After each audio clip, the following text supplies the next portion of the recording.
Don't like it when you do that. I know. You love the control. You like your clap. Well done, Igor.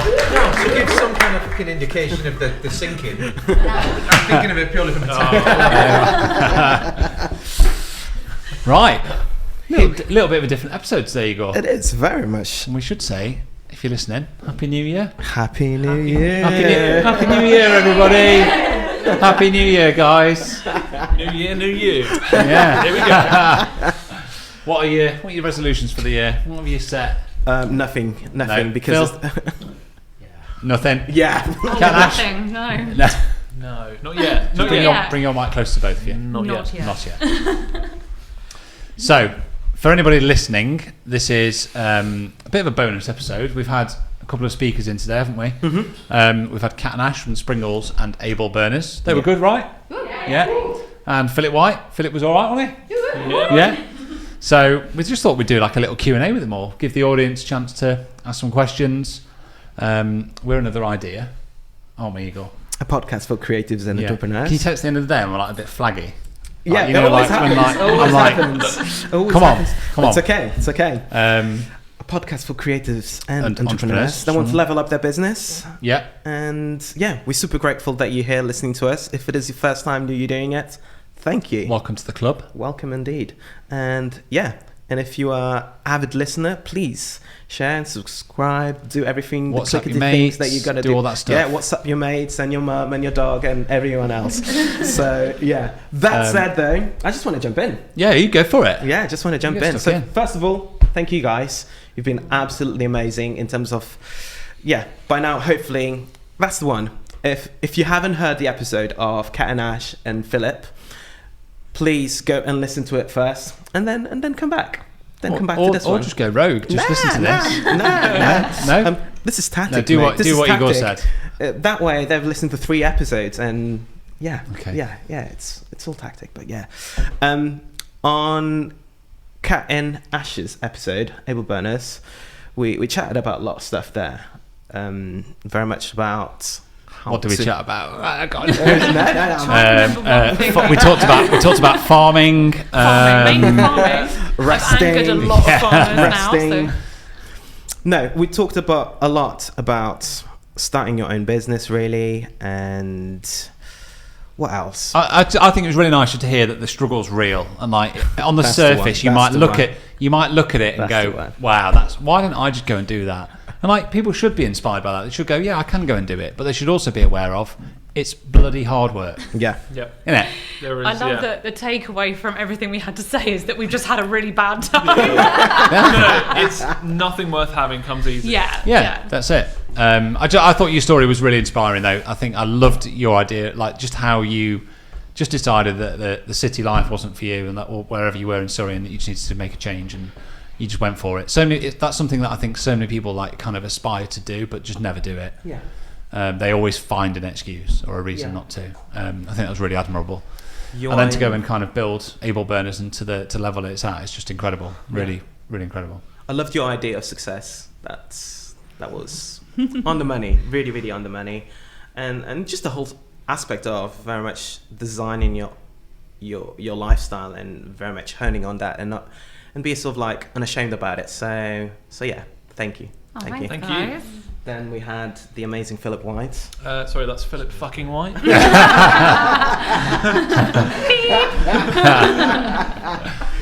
Yeah, touch upon luxury weddings and how you got into it and everything else, gear and what else? NDAs, but just talking anyway. the wrong side of endings. What's annoying as well in the industry? Just what annoys Yeah. Phil White? Yeah, it was just nice to hear like the truth as well. I liked it. Yeah. Saying Yeah. what is on everybody else's minds. Yeah. Yeah, and we signed a book deal for Phil. And yeah, you're gonna Stories with Phil coming in 2023. Yeah, Is it bedtime stories with Phil? Yeah. Oh, that would be good. That'd be good because you got that soothing voice as well. Yeah. You're allowed to swear like you swore though in Yeah. bedtime stories. I think Yeah, for yeah. adults you could. Yeah. I think so. Yeah. It would be I think weird you if they need were to for swear. children. Yeah. Well, yeah. Yeah, they might not take much value from that. No. But yeah, no, it was great. we had a good chat, didn't we? About God, all sorts. Like my mind's just buzzing again today, just from like chatting to everybody. I'm still struggling to process it. We literally, obviously, this is going out a few weeks later, but we've literally just finished the conversation, so I've not even had time to process it all. Yeah. Anything stand out for you? I've said it. I've said it already. Okay, should we get to the Q&A then? Yes. Anything you want to ask? No. I want to hand out to these guys literally straight away. And just go for it and start the conversation. And I think this will be very loose in the sense of if you got something to say, meaning you guys, if you got something to say, just take the mic. Just go for it. Pipe in. Yeah. So okay, who's first up? First question. Go for it. Say your name, where you're from. You need the mic. Go and get the mic. Let's pass it over. Let's just check the sound levels. Just do a 2-2-2. 2-2-2. Okay. Yes, fine. Yeah, you're good. Yeah, go for it. Hi, I'm Hannah Brooke from Wetherby, West Yorkshire. I just Anybody else from Wetherby in West Yorkshire here today? No.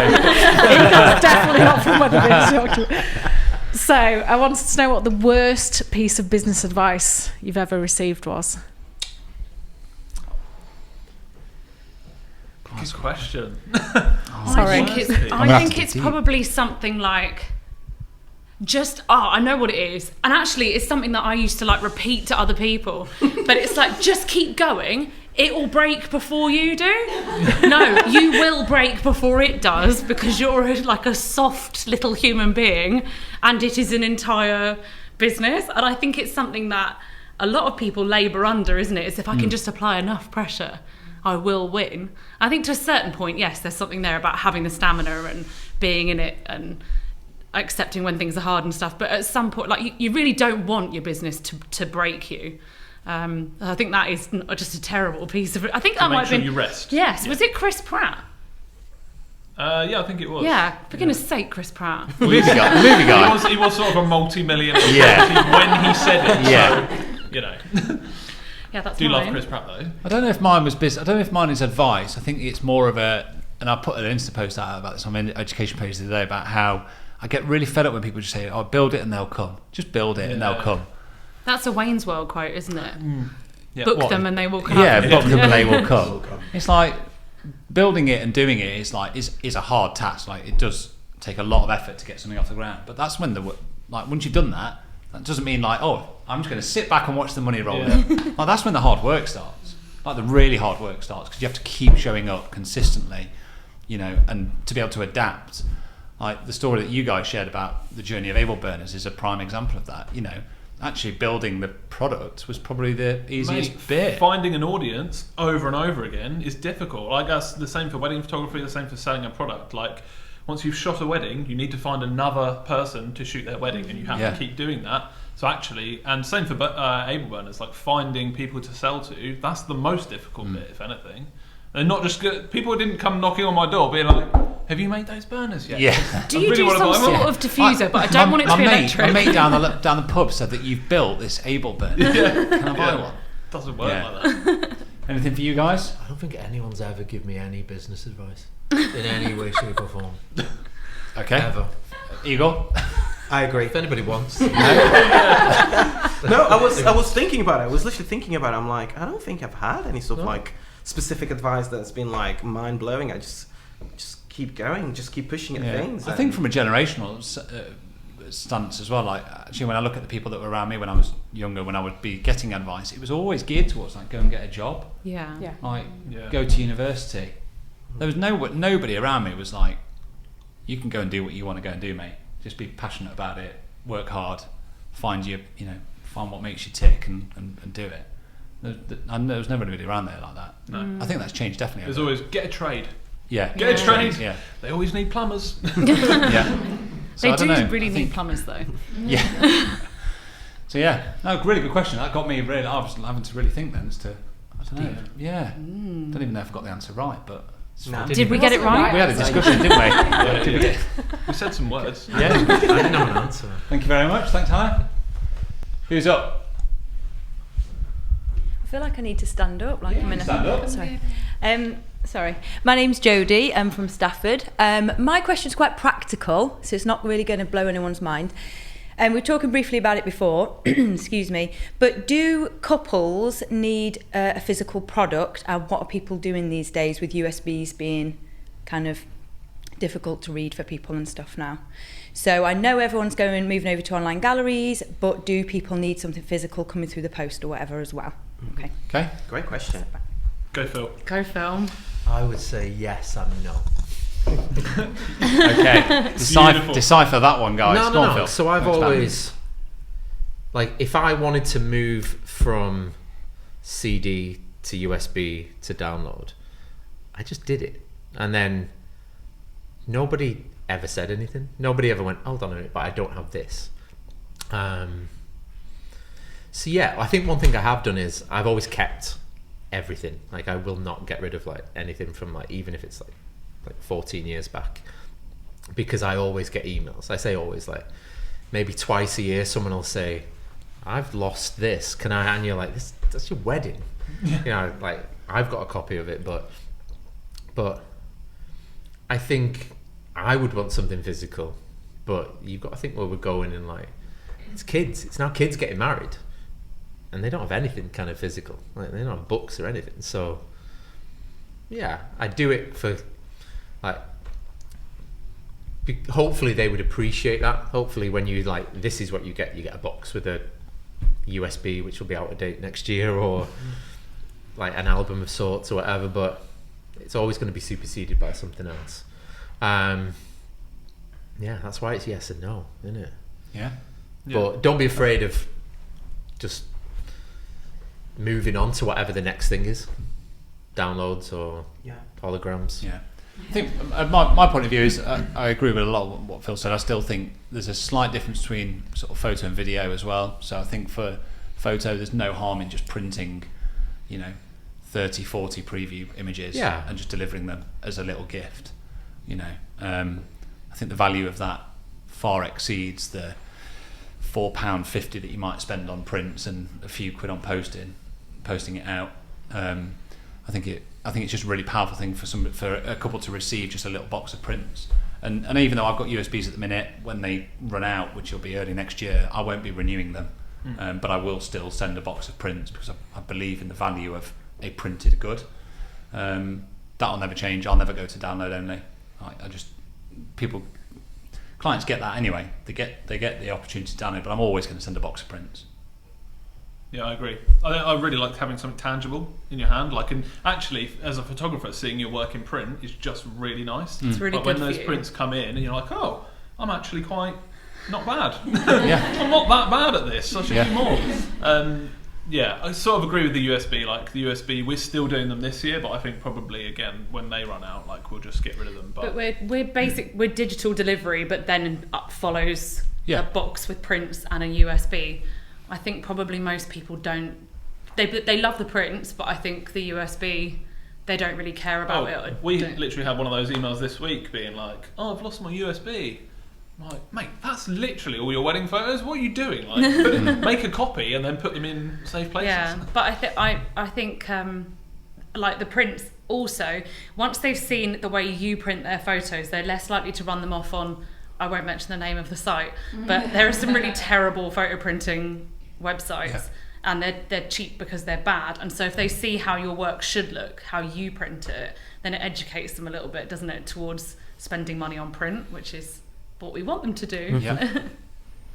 Yeah, I agree. I haven't used USBs probably for 4 or 5 years now.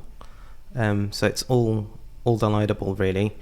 At the same time, the importance of print, it's massive, really. And I find that I don't do sort of like a box of prints for every single client, no way. And if they get it, they pay for it. That's simple as.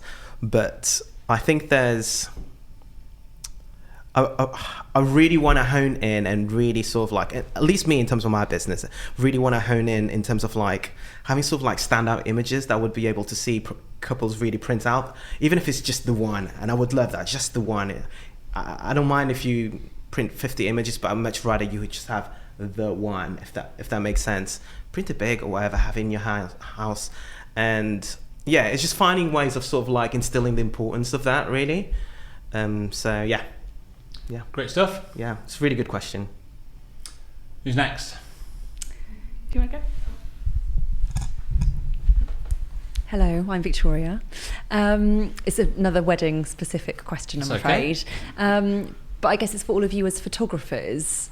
Why weddings? Why did you choose weddings to start with? And do you always envisage shooting weddings, or is there any other area of photography that you'd like to explore in the future?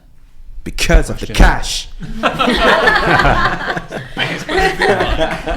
No. So much money for a day's work. It's the second time I answered that like that. For me, I actually love the wedding day itself. Like I said earlier, it's literally like the best day of somebody's life. And I think as a wedding photographer, you're a portrait photographer, a fashion photographer, a food photographer, architecture photographer. Like there's a lot of elements to that day. I actually used to work for a company who sold a blender, and I spent some time watching their food photography shoots. And I have to say, it just did not interest me in the slightest. This guy had set up like this with amazing lights, and they're spending like hours like with these micro movements of little bits of food, and there's just no soul in it for me. Like I love people, and I love the happiness and the joy that a wedding day brings, and like there's just so much in that one day that happens that it's kind of like this little universe of fun and joy, and I hope that kind of answers it a bit. Yeah, that kind of answers it for me as well. I think it all comes down to just people and the buzz of that day. I just love I love just seeing people like interact with each other, the quirkiness of what goes on, the stuff that you just can never predict, the shots that you come away with, like how did that happen? Like that, I get a real fix and buzz out of that. I've done commercial work as well, and sometimes it can be really nice, but nice is about as good as it gets, isn't it? It's nice to have nice. That's nice. Nice. I love nice but it's things. just nice. The only thing I would, and I've said this before, but the only thing I would love to do is I'd love to do some sports photography. That would be the one thing for me. If I was going to do not a complete sort of side trip, whatever it is, or you want to call it, that would be something I'd go and do. I'd love to be like on the back of a bike and covering the Tour de France, like that. I just think like the possibility to be creative in situations like that, or like at sports events, I think is huge. Do you think if you did it like a few times though, it would lose the? Well, you don't know, do you? I spoke to a wedding photographer who did Formula 1 for years, Yeah. and he was like, it was horrible. And I was like, I can't think of anything better. That would be incredible. Yeah. So But I you can speak to wedding photographers that have that attitude, though, can't you, as well? There are lots of people doing wedding photography that don't want to be doing it. Yeah.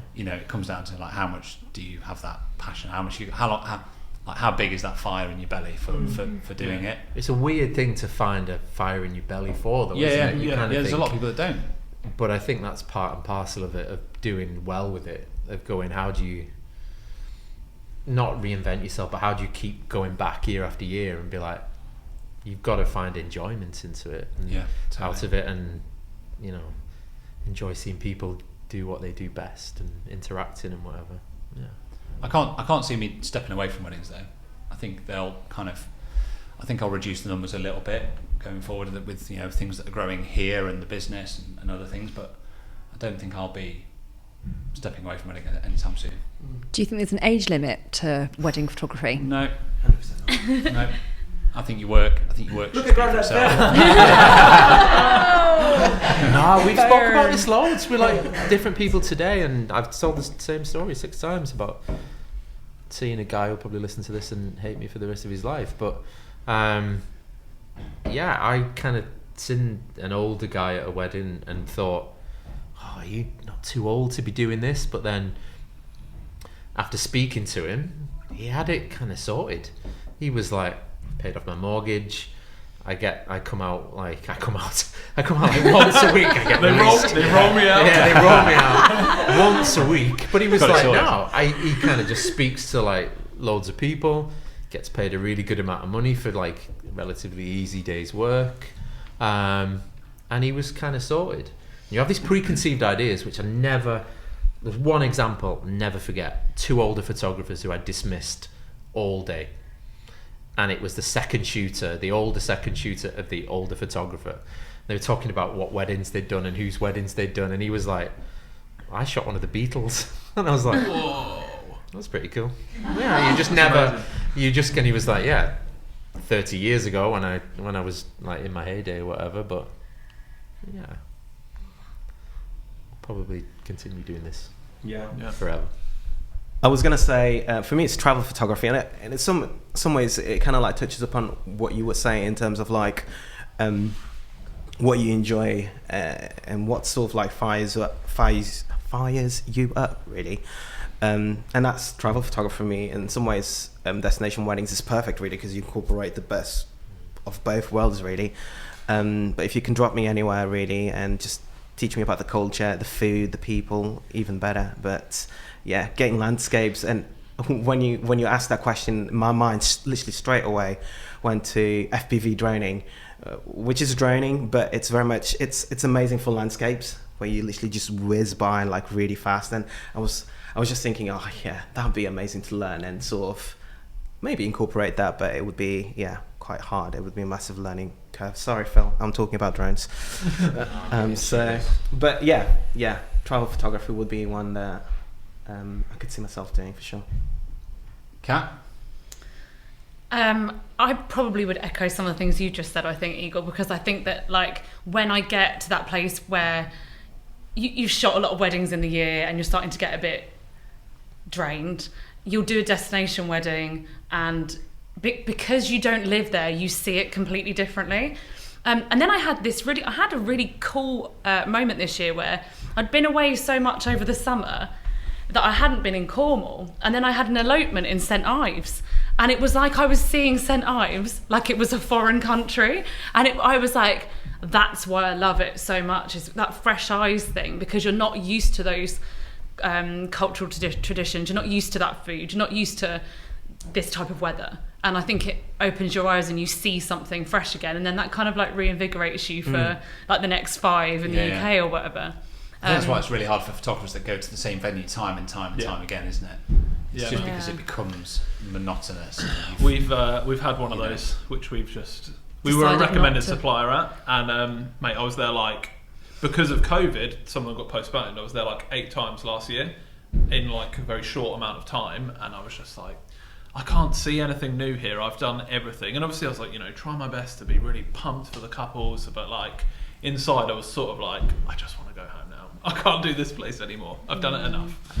But I think if I could photograph something specific when I'm travelling and get paid for it, it would be like things that got really old and crap.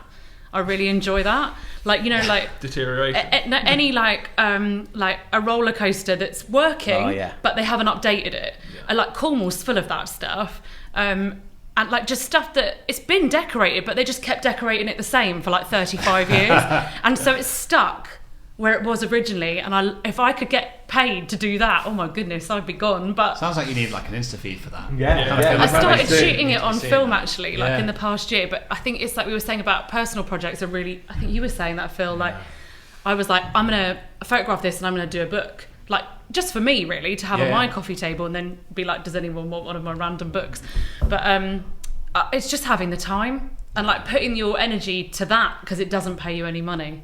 But yeah, if I could get paid to photograph rubbish things in other countries, definitely. We had an idea about shooting like live films in a similar thing to weddings, but the time it would take. So you would meet with a family, kind of with one, like the older people in mind, or one older person in mind, and kind of catalogue together all of the prints and old kind of films and everything that they have, and then sit down and interview the person with maybe like one of their sons or daughters, so they would ask the questions, and then kind of put all this stuff together to make like these kind of epic films, which I think any one of us, if you could do that for like any member, like a legacy piece. Well, I would buy that. Can you do that? Yeah, well, I think it's a big thing in the States, like legacy films, and it's like, that would be so powerful, but the time to kind of do it. And I think on a similar kind of note, one of the only other like non-wedding related films that I made was I made a film for my daughter for her 21st, and it was like, I think it took me longer than anything else I'd ever done.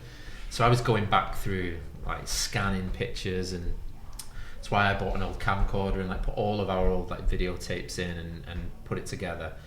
all of this footage and put it together over like 20 minutes. And there's like 5 tracks on there. But the 5 tracks, along with everything else, it's like the best thing I've ever done. Yeah. And it has so much impact for like so many different people.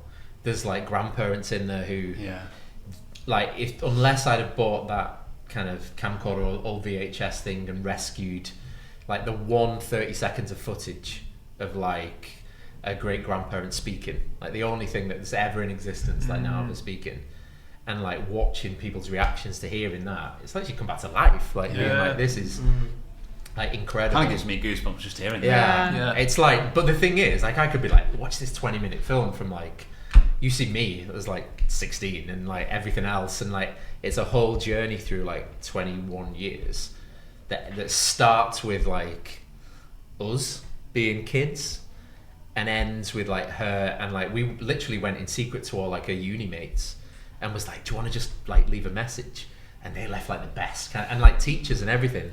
And over 20 minutes, it's the most powerful thing ever. It's like an emotional fest. But you could do that over like, you could produce like a 2-hour feature for like families or whatever. And I think you all have these kind of ideas of like, I'd be so cool to do like films or music videos or whatever else.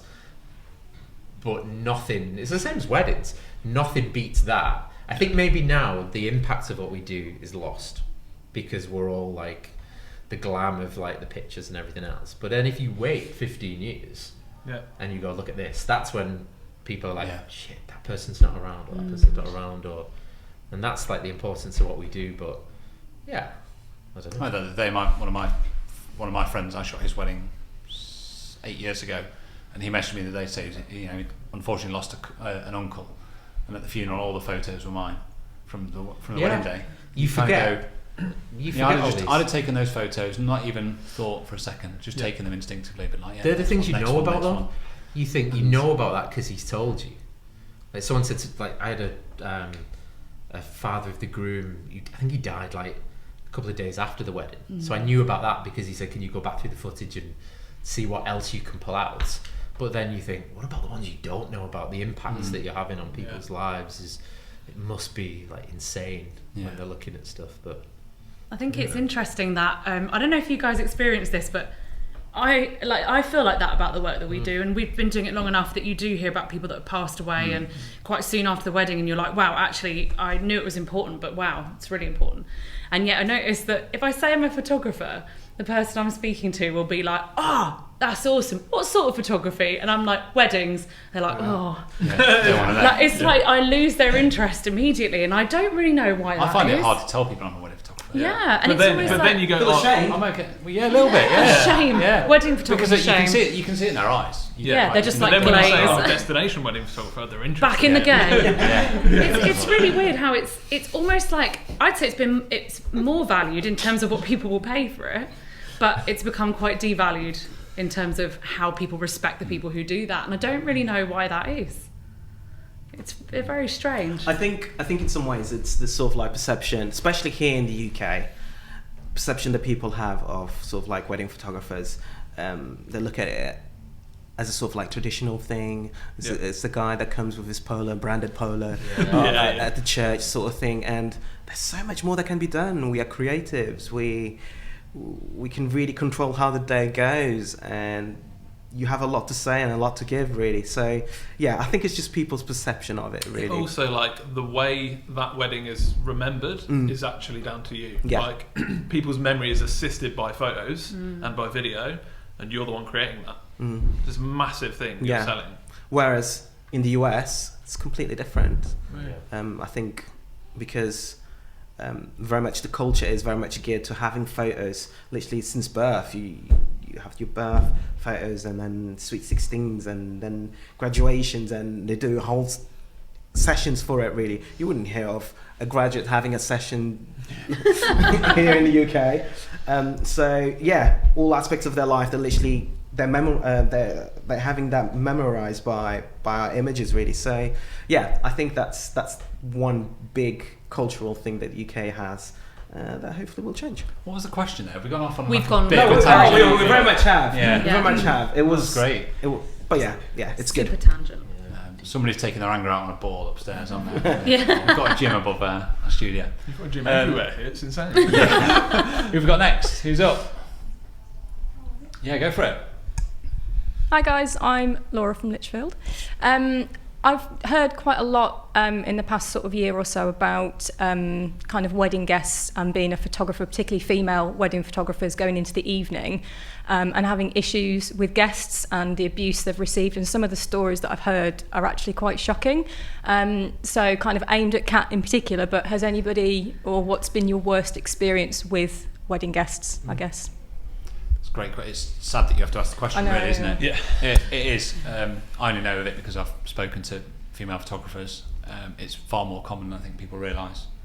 It's just pretty shocking, really, the stuff I've heard. I think the worst I've ever encountered is just maybe like a bit of a, an advance, if you can even call it that. Like somebody just approaching you, being a bit overly friendly. You're like, but like, I'm 6 foot. I'm, quite happy, like looking after myself. Not generally looking after. It's strange talking about it. I'm okay. It might make me feel uncomfortable, but I think of like females going to a wedding at that time of night, being surrounded by guys that are 2 foot taller than them. It's a pretty terrifying experience, I can imagine. I've had some experiences. I've had my bum pinched on a dance floor before, and actually Ash and I used to work together all the time, so Ash was there when it happened. The worst one was a man... You didn't tell me about it till afterwards. No, like that's what we do as women, isn't it? You just get over it, deal with it, and then I'm like, can I pinch my bum? I actually didn't see who it was, because if I had, I'd have said something, and I think that's something that would probably be like my answer to you is just a man would never tolerate that. No. So you must never tolerate that. A guy tripped me up during speeches deliberately. So I was... You're crouching down. Crouching down. And I went to take a shot, so I kind of stood up slightly, and he shoved his foot out and tripped me over, and he thought it was the funniest thing he had ever done. So I didn't want to interrupt the speeches, but I did say to him, that is completely out of order. I'm at work right now and we are not done with this. And at the end of the speeches, I went and told the bride and groom what had happened, because I was just like, I just said to them, he would never have done that to Ash. It was because I was like a little woman or something. But I think... I don't worry about it. I get quite involved with the wedding. Like, obviously I work on my own all the time now, and in foreign countries on my own. But I am very heavily tattooed and quite gobby. So I don't know. I don't know if I just look like he wouldn't want to mess with me, but I don't have a lot of problems. But I also don't mind telling someone to back off. So I think ultimately, you have a right to stand up for yourself, yeah, regardless of your gender. And you should put up with nothing, basically. Like, if you're at work doing a job, let's just call it what it is, right? If someone's assaulting you, remove yourself from the situation. Like, if you have to leave that wedding and then afterwards say to the couple, I left because of this, that's absolutely what you should do. Or go and find a wedding planner, somebody who works at the venue, tell them what's happening, tell somebody else and get help in that situation. Do you know, I think also, though, Ash has had an experience with women. Do you remember that? I'm not sure which one you mean. So it was... there are multiple.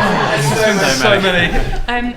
Some bridesmaids, you were working on your own, and some bridesmaids wanted to play dares or something with you. So there was something they were asking you to do. I've obviously blanked this from my memory. You were very upset about it, and I remember you said to the people at the time... Yeah. She came up and she was like, I've been dared to pinch your bum, and I was like, you best leave then, because you're not doing that. And she was just like... didn't know what to do and just sort of walked off. And then someone came and apologised. One of the other bridesmaids came and apologised, and they were like, I'm just so mortified. That would, if that was a woman that we'd done that to, blah blah blah. And I was like, yeah, you're right. That's not acceptable. So it does go both ways. Like, that is harassment. Yeah, it does. Yeah. Do you know what I mean? Yeah. I think it's just different from my point of view. It's like even though I find it uncomfortable, and I've had a similar experience to Ash, I think that's really what it was. It's still unacceptable. It's no condoning it. Yeah. But generally, I don't feel intimidated by that person. Whereas I think the role reversal is that women will feel more intimidated by that. Yeah. I don't know. It's a very delicate subject. Me and Amy put a post out on my account at the start of the year because we'd seen Kim Williams, I think, had talked about something, didn't she? And openly shared her experiences, which completely mortified me when I read it. And the one big takeaway that I took from that process of saying, hold on, we're going to say something on our account about this. This isn't on. And I think you'll agree, Amy, was that 99% of the comments or the reshares from my account were women. There were very few guys that stepped up and went, I'm with you on that.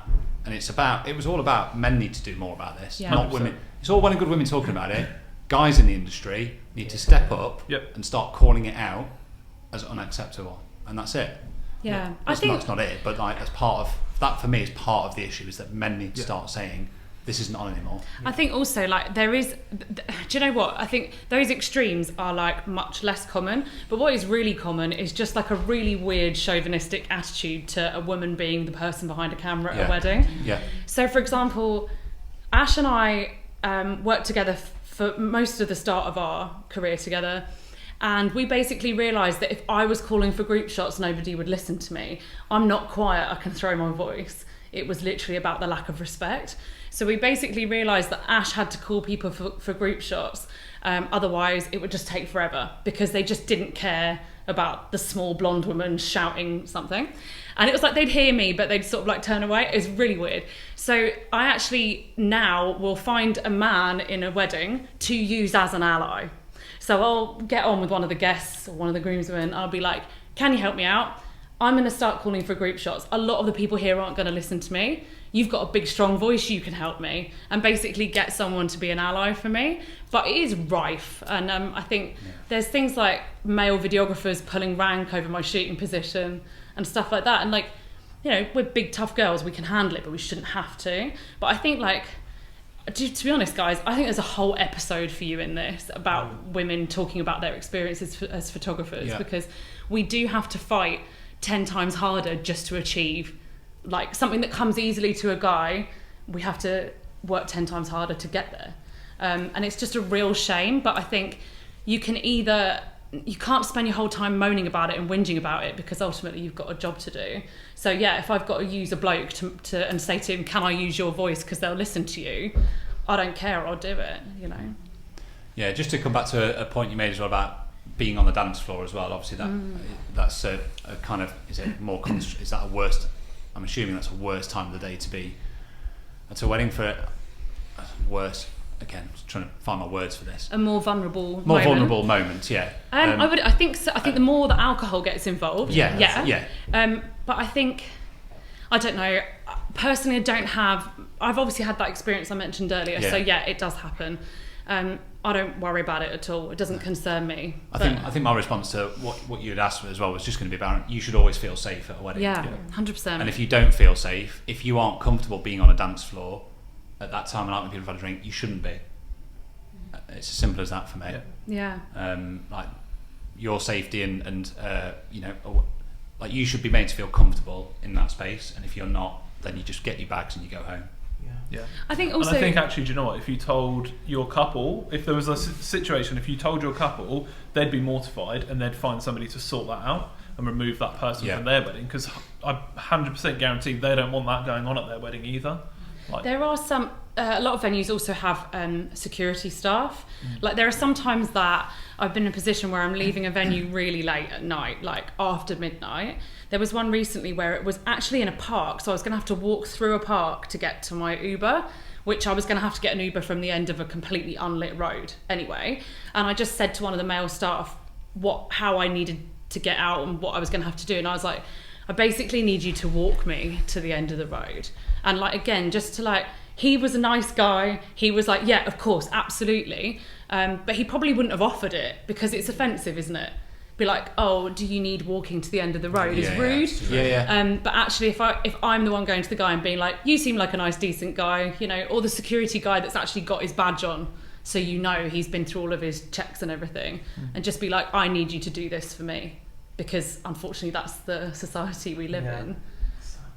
Yeah, it's a shame, but I think good men are the answer to the problem. So it's actually a really positive moment, I think, where men have an opportunity to advocate for us. And I think it needs calling out more. I know from the back of that period at the start of the year, a few guys that did comment, or some of the feedback that I got was that guys were saying, if I see this at a wedding, I'm now going to call it out. And that was one thing that I personally took away from it, was that, okay, I've I've seen or overheard things before that I find uncomfortable, I'm not going to let that pass anymore. I'm going to make sure that I step up and I say that's not acceptable. Yeah. So that's one change I made, and I think more people need to have that awareness and to make those decisions. Yeah, I think it goes into like every walk of life, doesn't it? Yeah, of course it does. Yeah, and yeah. like any injustice that you see, you can be someone who says something about it. Yeah. And I think it's going to be, I think for men, like not accepting locker room banter, just being you're uncool, mate, uncool, stop it. And I think, and also like if women are, maybe by podcasts like yours, given an opportunity to be like, this is what's going on, because I think good men don't know what's going on. They are a minority, thankfully, I believe. And I think most men would just be absolutely shocked by what happens. So, amazing question. Thank you. That's the question. Anything you want to add? Who's up next? Anybody else? Amy? Yeah. Oh. Thank you. So, hi, I'm Still Amy from Derby. Yeah. Are you? Yeah. Okay, so my question is, thinking back to the whole of 2022, what is something that you are all, really proud of? Whatever's happened, like something that you would give yourself a high five for? What has that been? Good question. Wow. Nothing good. This for me. Yeah, no, it's this. Yeah, it's this. It's the podcast and what we've done so far in like 6 months. I like putting that post out the other day about the numbers and the countries we've reached and what we've done, off the back of just having a conversation saying we should just start doing something to actually get it done, and to miss 1 week in 6 months is, given the work that goes into it, is that's it. Yeah, that's a big achievement. Nice. I think for me, there was actually a moment in Lake Como this year where I was stood on a boat as the sun was setting, photographing this couple, and Kat and the twins were back in the Airbnb, and it was just a real I'm back to my normal life after COVID moment. I was kind of like, it had always been a dream to shoot in Como, and Kat had actually had a wedding the week before there, so I flew out with the girls, we stayed for a whole week, and it was kind of the combination of it's a family holiday in Como, but I'm also working in Como, and just being on that boat was unreal. And we shot in the villa that's in James Bond, and it was just everything was on point. All the boxes. Yeah, that was a good moment for me. I think mine was probably, we were talking about when we went to the Dolomites this year, and just because I remember me from 4 or 5 years ago thinking, you will never get that opportunity, you will never be good enough for that, and to be standing there and be like, wow, you actually did that. And in the moment you don't really appreciate it, and then when we looked at the images, and I was like, I took those photos that I kind of always wanted to take. So life made, definitely. You. Feels like, I don't know. I'm really bad. I'm really bad at celebrating wins. Really, really bad. And Zion has to remind me constantly of celebrating wins. But I guess, as you said, Sam, this is massive. And I was gonna say, your win should have been just hanging out more with Igor. That should be it. But no, I think that the podcast is a massive one, simply because of I feel like me personally, I've grown so much from it.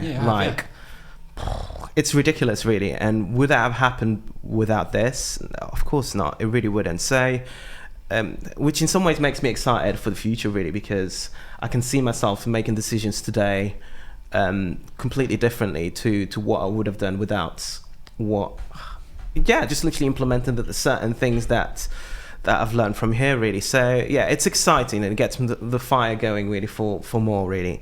So So we're doing another 6 months, are we? Oh yeah. Yeah, cool. 3 years, mate. At least. I don't know. I was gonna say there's no real kind of.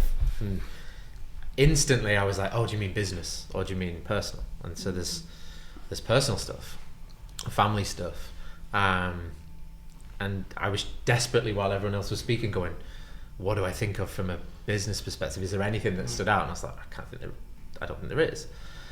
And I was like, I spoke before about the Leica thing, and I was like, no, I kind of do myself down too much. And I think it's the massive imposter syndrome thing, where I was at a dinner thing the other night, and it was the same thing where someone goes, what do you do, photographer?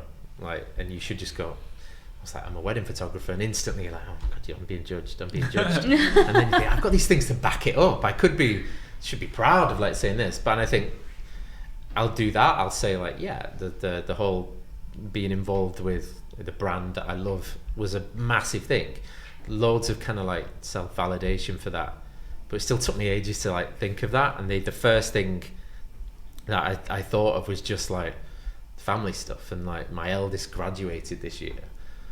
And I was like, it took so long to kind of comprehend that, because we just, like I said, we had the kids like so young, and so you're always looking at like ticking boxes. You're forever ticking boxes, and you're forever going, okay, they've finished primary school, they've done this, they've done that. But then when there's a big one at the end, and I'm like, man, like my eldest graduated from Cambridge. I'm like, that's like, I feel like we should applaud that. That's crazy. And I have this guilt thing, because I'm like, my youngest is incredible too, and she's doing her A-levels and is, you know, going to uni, and she's absolutely incredible. But it's just ticking boxes. But you're almost like in another world looking at it. You're like it's like an outer body kind of thing, especially when you're not used to being around like academics and kind of people like that. But yeah, that was a big thing. Still not fully processed. Yeah. Being an adult. That kind of stuff. I don't think any of us have processed that. Yeah, we still. Yeah, great question, Amy. Really, really good. Yeah. What about you, Amy? What's my win? Yeah, what's your win? Should we all go? Yeah, go for it. Okay. I think one of my wins, so I'm about 18 months into wedding photography, and I think a year ago, we were talked about trends earlier, a year ago I probably would have just hopped on just because it's a trend and I don't really know why I'm hopping on, but now I feel in a better place where I can kind of take, you know, a minute and be like, is that really me? You know, I feel a bit more secure about my style and where I am, and yeah, so, and I think that's come in 2022, so that's my win. Very good. Do I have to share a win? Yeah, okay. I think my biggest win this year has been, I guess, reducing my hours at my day job, which is a primary school teacher, and yeah, actually taking a full-on step into making wedding photography like an actual career, not a side hustle. Yeah, so and just knowing that success is like it's happening, like, you know, I'm getting bookings, people are trusting me, I'm able to create art, I'm learning, I'm enjoying not being around like shouty playgrounds all day. Oh guys, I didn't realise how great adult company was until I left primary school. Yes, I think that's a big win for me, and hopefully next year's win will be quitting my job. So yeah, very exciting. Thanks. Go on. I think I spoke to a few people about this earlier. I shot a wedding in Ibiza in April, which was lovely, and I got to take my family with me, and it was my daughter's 6th birthday while we were out there, and it was just a really lovely moment to think that she was having that lovely experience because of my job taking her there, and yeah, it was just a really beautiful few days, and I felt really proud that I'd created that. Yeah, you should do. It's incredible. Beautiful island. By the way, if you don't want to share, you don't need to share. You can just literally skip the mic, and you're not forced. So yeah. Okay. I think my win was I put my prices up by 25% at the beginning of the year, and I went through. Book you though. Yeah, nobody booked me, Sam. Like when you put your price up, that's it. No, I know, they no job. pay you. Tell us what happened. Nobody booked you, right? People booked me. There you go. Yeah. Yes. And then I came here and I chatted to Kat, and you know, realised that I probably need to put them up again, and go through that whole pain barrier again next year. But what I have kind of come out of this year realising is that I need to kind of scale things back a little bit and remember to take time off and book out weekends where I'm not going to do weddings. And you know, I've just declined an inquiry where, you know, technically I'm free, but I'm not, because I'm just keeping that weekend for family time. So that's my win. So good. Nice. Who's next? Not sure if we can see you on the camera. Just be careful of the cables. Yeah, go for it. I can't really think of a standout win, but we've got bookings next year. They've kept coming in. It's an all right amount for how long I've been doing it. So yeah, I guess I should be happy with that. And it's for a lot of new venues and like decent venues. So yeah, just gotta keep going like that. And that's good enough for me. Never downplay somebody wanting to like pay you to come and shoot their wedding. Yeah. It's always a win. It's always a win. There's a lot of people out there. There's a lot of people in the industry. They could choose any multiple of photographers, so like they've chosen you, and that says a lot. So well done. Tommy W. I think mine would be booking my first 2 destination weddings for next year. Just blows my mind that someone will pay me to go out and shoot their holiday. Shoot their wedding, sorry. I'm getting a holiday out of it. That's where his I knew that. I knew exactly what it was. And what's your motivation for this trip? Shooting their wedding. What are the destinations? Barcelona and California. Amazing. Nice. Ooh, Santa Monica. Santa Monica. This year for me was always about education, so learning, looking at my weaknesses and trying to see where I can get better. And I think this year's nearly up, and I think I'm achieving that. I'm producing work that I'm happier with. I'm giving more images to clients because I'm finding there's more that are better. And I did your course, Sam. Amazing. Lovely. So yeah, that's for me. Nothing specific, I don't think, but I think it's a bit of a mind shift for me. So since I was 40, well, I'm 41 now actually, I've started to be a little bit braver at saying no and managing my time a little bit better. So I've got 2 young children, as a lot of us here have, and I just feel quite proud of being able to say no to work that I know is not a right fit, or I know if I take on it's going to be too much, and just being a bit braver really. And during COVID I started, it's really cheesy, but I started this thing on my Instagram stories. It was just called Sunday Smiles, and it was basically little things that had happened during the week that were, that were sort of memorable or nice, and they're not big things, they're just little things, and I just would do like a little collection of them each week, and that helped me kind of get through the week and see that it doesn't have to be the big things and the huge wins that make life fun or whatever. And I think since doing that in COVID, and I still do it now, so I've done it for ages, but it's really helped me kind of look at life a little bit differently, I think. And I think, like you were saying before, it does come with age to a certain extent. I couldn't have thought like that a few years ago, but I just feel a lot better about how I manage my time and what I see as success, which is what we were saying earlier, measuring our yardstick for success and stuff like that. Anyone else? The boss. Yeah, I have a few actually. It's been a big year. So the first one was taking a massive leap of faith and leaving the job, pretty toxic atmosphere, and just going, I'm going to go do it. Meeting Sam, Igor. Going to the fun club. I feel like it's going to get emotional. No, seriously, it's been, since July, it's been a whirlwind, and I think I finally feel comfortable in my own skin, so that's cool. And yeah, the wedding photography is going well too. I feel really emotional actually. Yeah. I'm just like listening to you all like, yay! So yeah, big wins and really, really excited for the new year.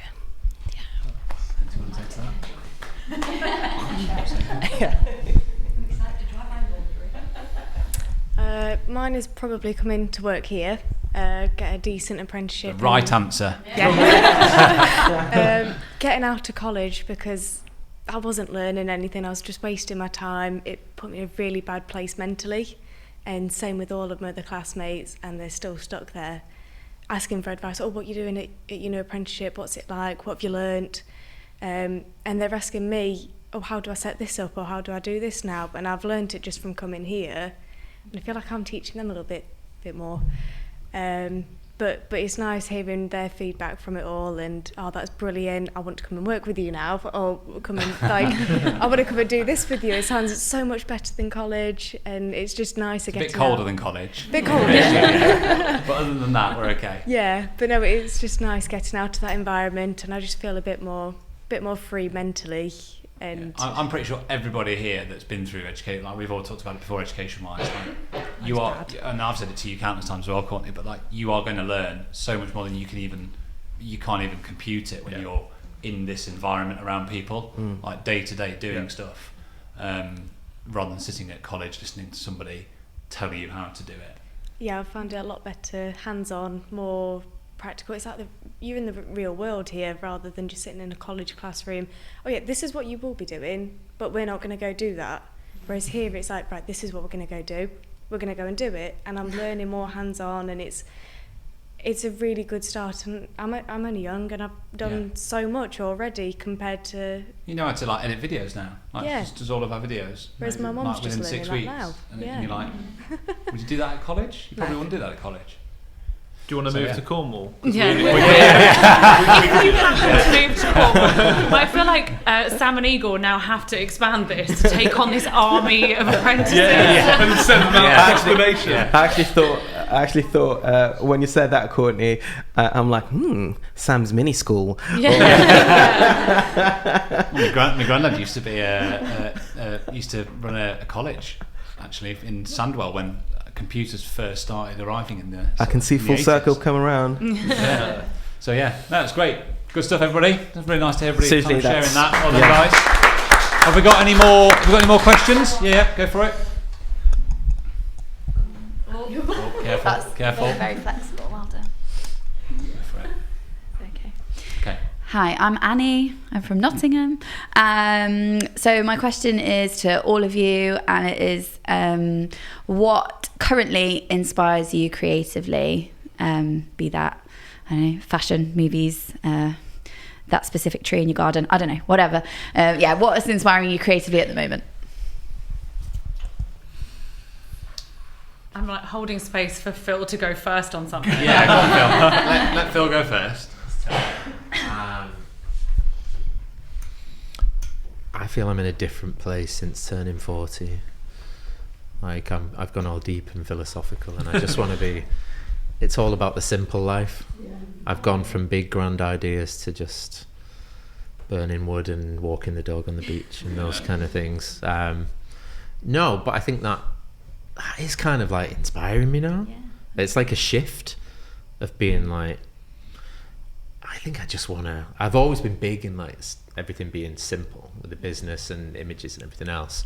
But even more so now, I'm kind of like, I think I'm just being inspired by all of that, whether that is just like cooking or walking the dog or doing those simple things. I'm like really embracing it because that's my future now.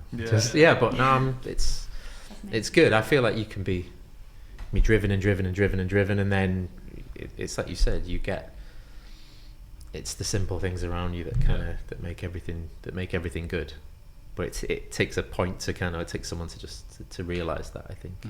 But that's what I'm about now. Nice. Chasing dreams.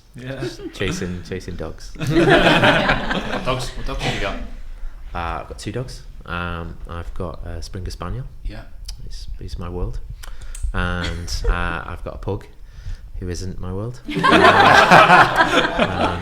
Pug is just hanging on in there as she has been for the last 10 years. He just grunts and follows us around. Is she 10? Hanging on the whole time. Yeah, they're my dogs. Monty and Puggles. Shout out.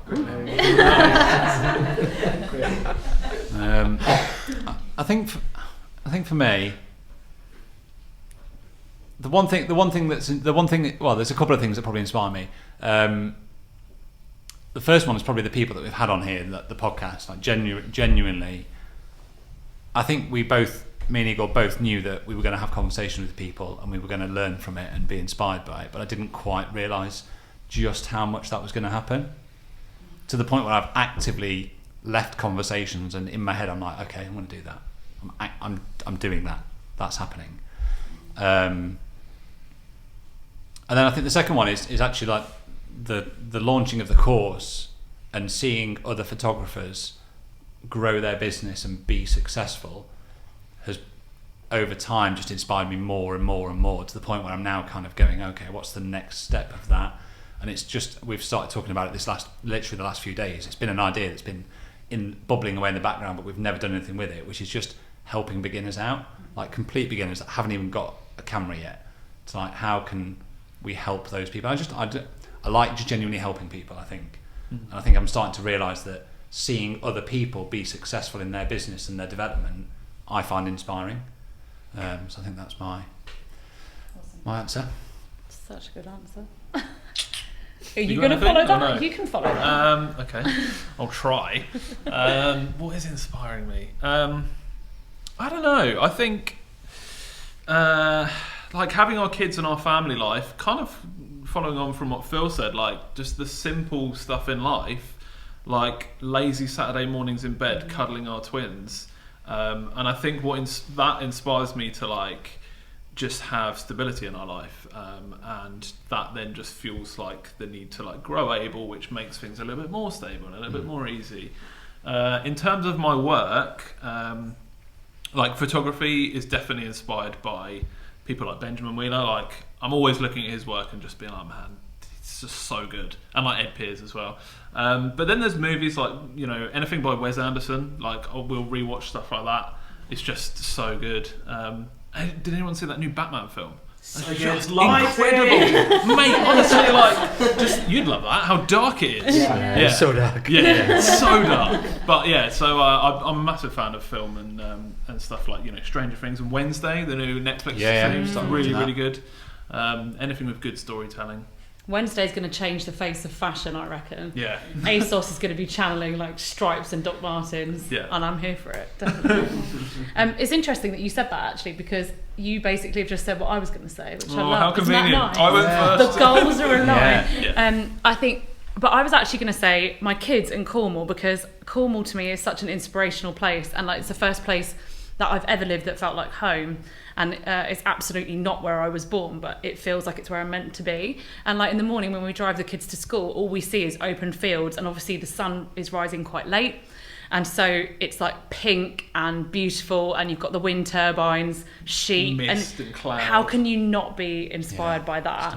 And then I was going to say my kids, because I have 5-year-old twins, and for children the whole world is amazing. They think everything is amazing, and I think it's really lovely having young kids because they're not as jaded as us. They're like really, you know, switched on to how like incredible everything is. Like we did this like our very first like promotional video for the Springles, the voiceover that I did over it was like, you're told to be impressed by things like the Grand Canyon, but actually you were made to wonder at all of it. And like kids have wonder for everything, don't they? They're like literally they're like grass, and it's the most incredible thing. Like, I was watching Zion picking, you know, when like Jack Frost has been, and like the clover has all these little patterns on, and she was just going, "Mummy, diamonds!" And like, it's stuff like that they do every day that they just, you know. I mean, they are also little chumps sometimes, so you know, but like they do this stuff, and I'm like, it reminds me to marvel at everything and not just be only impressed by these really massive big ticket things. And I think that's kind of what you were saying as well, Phil, isn't it? Is like just like simple things. Yeah. I think lockdown, like I just walked, and part of that was kind of like with the dog, but then you do start taking it for granted, but I'm just spending my days just walking on a beach or just like in nature, and then you start like noticing things, and you're like, this is cool, but this is just simple. This is a life we're at where social media doesn't exist really, because it plays no part. So you know, and you can do that. But yeah, I had one inspirational moment during lockdown, and it was, I'd hurt my back, and I was going out trying to walk on a daily basis, and my wife had like dropped me off on like the beach at the seafront, and she'd drive back, and I'd like hobble and like limp along and be like, no, I just need to do this for like a few hours and I'll feel better. And she'd drop me off, and we live in the same village as literally the heavyweight boxing champion of the world. And he kind of like, as I started walking, just came out of his house just looking absolutely like he had every pressure and every stress in the world, and just like follow, and we just kind of walked down the prom for like 2 minutes, and I was like, yeah, like that's just like everyone is the same. Yeah. Like you probably have everything like on paper, but then when it comes to this moment, you're stuck in your house with your kids, and your release is exactly the same as mine. You've got out of the house and you're just walking on your own. Yeah. It's amazing. Yeah. There you go. I was going to say that personally, I think that what's inspiring me over this year, me and Zai made a conscious decision, especially when the summer hit, really, to just have more people over. I guess we just bought a new house, and we just wanted to have people over, barbecues, and just invite people in and just enjoy. And that's what we did. And personally, that gives me life. Just having people in and serving and just enjoying life together. That's a massive one. Obviously, business-wise, it's been here, and that's an obvious one in terms of like the amount of people that you meet. And yeah, exactly the same as you, Sam, in terms of like you come out of a conversation and you very much like, yeah, just want to kick the world and grab it by storm, sort of thing. Creatively, I think that's the one I'm most excited about in some ways, in terms of like, how do I implement this sort of thing? Just trying to delve more into video, but not sort of like the static recording things like we've been doing for this and course, whatever, but just getting out there and doing more video, street photography sort of thing, or street videography, whatever you want to call it. And again, I just feel like a kid, like I'm learning a skill again, and I'm absolutely rubbish at it. But I think that it just inspires me to really push it further, if that makes sense. So creatively, that's really, really inspiring me. The struggle of it, the struggle of it is really, really inspiring me. And yeah, I just want to push it more and more. So yeah. Brilliant. Yeah, I think we all need to be a bit more comfortable with, with that sort of thing. Yeah. New ideas. Yeah.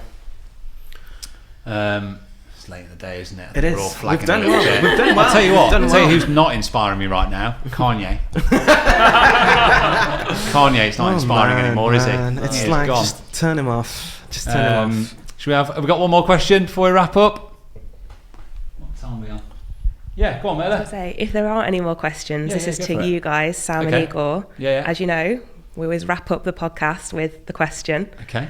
So I'm turning it back on you. We're going back to when you were 14. 14. What would you like to say to them, to little Sam and Igor? To Sam, you're not going to make it as a professional golfer. You're simply not good enough. I was nowhere near good enough, but I really wanted to be. I think it would be to just get out there and just try more stuff. Like just go and try stuff. Keep trying it, and just keep practicing stuff. I feel like I went through a sort of 7-8 year period after school to actually realizing that I could do stuff where I kind of wandered around aimlessly. I had a good time, I had a good social life, but I didn't have any purpose. I didn't really have any idea as to what I was going to do. I think it would just be to, go out there and try stuff, put your hand to more things, like pick up new skills, just experiment. I think that would be the big one for me. Yeah, I've been racking up my brain here, but yeah, it's definitely this one. Little 14-year-old Igor. Yeah, as a kid, I was very sort of like very shy, like really, really shy. You wouldn't think it now, but yeah, ultra shy to the point of that if you said something to me negative, it didn't need to be much. It's just kind of like, just something like really minimal.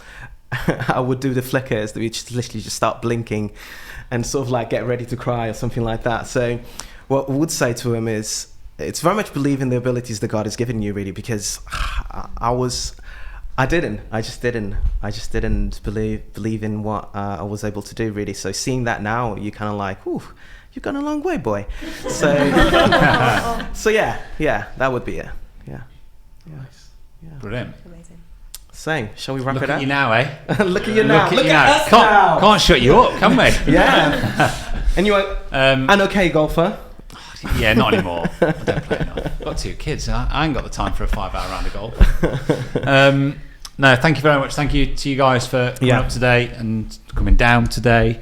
Thank you to everybody that's come and spent a day with us in the audience. We'd love to having you all here. There's a bit of cold pizza for you to take home for your journey if you want. Anything you want to say, Igor?